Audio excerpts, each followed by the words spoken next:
என்கிட்ட நார்மலாக ரொம்ப அகலட்சது போடவில்லை. என்ன பேசுறதே ஏதாவது அந்தமா பேசுறதா தப்பா இருந்தா மனுஷன். ஃபர்ஸ்ட் இந்த ஆடியன்ஸ் வந்து முக்கிய காரணம் சார் வந்து வெற்றி சார் வந்து ஒரு 6 மாதத்துக்கு வேலையை சொல்லிட்டாரு. நீங்க வந்து என் சம்மந்தம் எதுவும் வர வேண்டாம், பட் ஒரே ஒரு படம் இருக்கு, அந்த படத்தோட வேலையை வச்சு போட்டு கண்டிப்பாக வரணும்னு சொல்லி மாஸ்க் எனக்கு அந்த மாஸ்கோட ஐடியா பேசும்போது சொன்னாரு. இந்த படத்தில் இருக்கிற ஐடியாலாம் பேக்கப் கவின்னு சொல்லியிருக்காங்க. கதையை கேட்கும்போது ரொம்ப குதர்க்கமாக இருக்கு. இது அவருக்கும் இதுக்கு என்ன சம்மந்தம் இருக்குன்றது தெரியல. சார் நீங்க எப்படி இந்த படம் அதனாலதான் உங்களை விட்டாரு சொன்னாரு.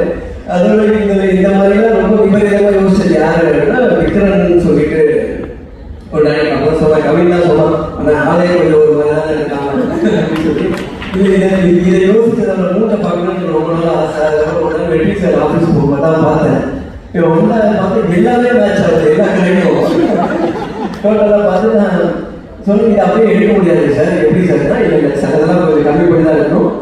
இவன் சொல்றதே இவன் நிறைய சொன்னா அதெல்லாம் கண்ட்ரோல் பண்ணி இவரை கட் பண்ணி தான் எடுக்கணும் அப்படின்னா விக்ரமன் இதை சார் விக்ரமன் இந்த மாதிரி பயங்கரமா யோசிச்சதே ஒரு பெரிய விஷயம். அதை சொல்லி இவருக்கு டேரக்டர் ஏமாந்தது அதுதான் நான் எதிர்பார்க்கிறேன். பட் அதெல்லாம் அது அப்படி மீறி இப்போ கொஞ்சம் நடுவில் எல்லாருக்கும் படமா மாற்றிருப்பாங்கன்னு நினைக்கிறேன். உனக்கு அது ஒரு கஷ்டம் இருக்குல்ல. அப்புறம் நிறைய இந்த படத்தை பற்றி நானும் கவியோட டிஸ்கஸ் பண்ணுவோம். அப்போ சொல்லுவோம் படத்தை பற்றி சொல்லும் போதெல்லாமே வந்து நான் அவங்ககிட்ட சொன்னது ஒன்றுதான்.